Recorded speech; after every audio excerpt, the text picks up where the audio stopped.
এই মুহূর্তে সবথেকে বড় খবর, আমাদের শ্রীরামপুর লোকসভা কেন্দ্রের প্রার্থী কল্যাণ ব্যানার্জি এখন শিয়াখালা বাজার দিয়ে কল্যাণ ব্যানার্জি গোটা শিয়াখালা পঞ্চায়েত এলাকা যতগুলো বুথ আছে প্রত্যেকটা বুথে ঘুরে ঘুরে সবার কাছে আশীর্বাদ চাইতে যাচ্ছেন, পথসভা করছেন বা প্রচার করছেন।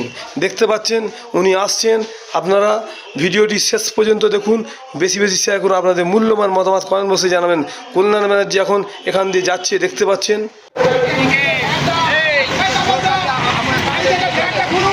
এই মুহূর্তে কল্যাণ ব্যানার্জি ঠিক শিয়াখালা চৌমাথার ওপর দিয়ে ৩১ নম্বর রোড ধরে ফুরফুরার দিক দিয়ে গিয়ে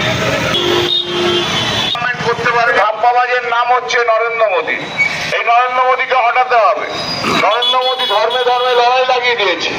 নরেন্দ্র মোদী জিনিসের দাম বাড়িয়ে দিয়েছে, মানুষের কণ্ঠ দিয়েছে, বিরোধীদের কণ্ঠ রোধ করে দিয়েছে, ভারতবর্ষের সবকিছু বেঁচে দিয়েছে, ব্যাংক বেঁচে দিয়েছে, এয়ারপোর্ট বেঁচে দিয়েছে। মোদীর মতো ধাপ্পাবাজ, নরেন্দ্র মোদীর মতো একটা মিথ্যে কথা বলা লোক ভারতবর্ষে আগে কখনো আসেনি। নরেন্দ্র মোদীর মতো ঝগড়া লাগানোর লোক, নরেন্দ্র মোদীর মতো ভিন্ডিকটিভ লোক, নরেন্দ্র মোদীর মতো একটা রাজনৈতিক কিভাবে মানুষকে ক্ষতি করতে হয় তার লোক।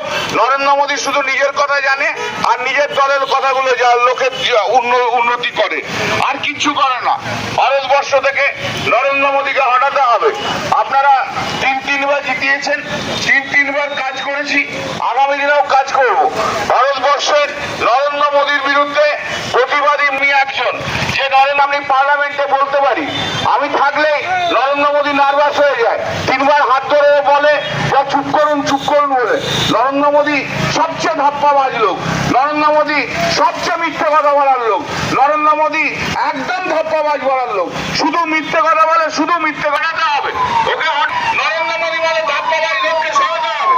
নরেন্দ্র মোদী কারো কিছু দেয়নি, সব শুধু ফালতু কথাবার্তা। 2 কোটি করে চাকরি, একটা চাকরি শিয়াখালাতে দেয়নি, কিচ্ছু করেনি। একটা ধাপ্পাবাজ, একদম ধাপ্পাবাজ লোক নরেন্দ্র মোদী। একদম দেশে শুধু অভিনয় করে চালিয়ে গেল, মুখে চন্দন, কখনো মুখে পাউডার, কখনো মুখে কোপ লাগিয়ে চলে গেল। এই লোকটাকে বাদ দিতে হবে। এই লোকটা বাদ না গেলে ভারতবর্ষের উন্নয়ন হবে না।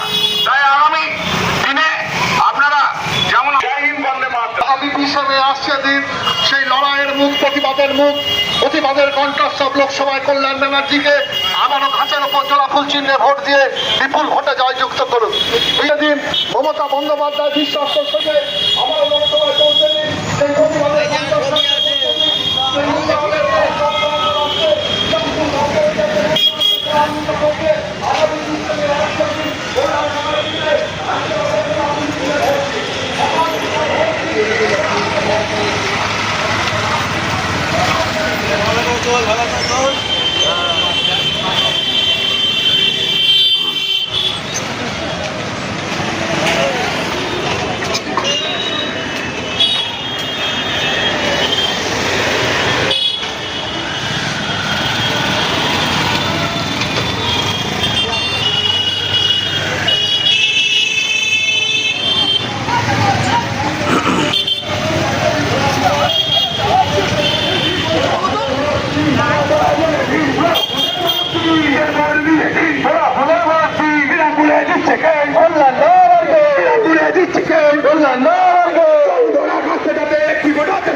Sanjeevani health care nursing home, Shiakhala Furfura শরীফের পাশে, শ্রীপতিপুর, হুগলি। সমস্ত চিকিৎসার উন্নত মানের পরিষেবা দেওয়ার জন্য আমরা রয়েছি আপনাদের পাশে। Emergency, ICU, cardiology, nephrology, orthopaedic surgery, onco surgery, general medicine, physiotherapy, neuro medicine, dialysis, neuro surgery, শিশু সুরক্ষা, গাইনোকোলজিস্ট বিভাগ, ক্যাশলেস পরিষেবা, স্বাস্থ্যসাথী সহ যে কোনো হেলথ স্কিম, মেডিক্লেম গ্রহণযোগ্য। এছাড়া স্বাস্থ্যসাথী কার্ডের মাধ্যমে সম্পূর্ণ বিনামূল্যে সার্জারির সুব্যবস্থা।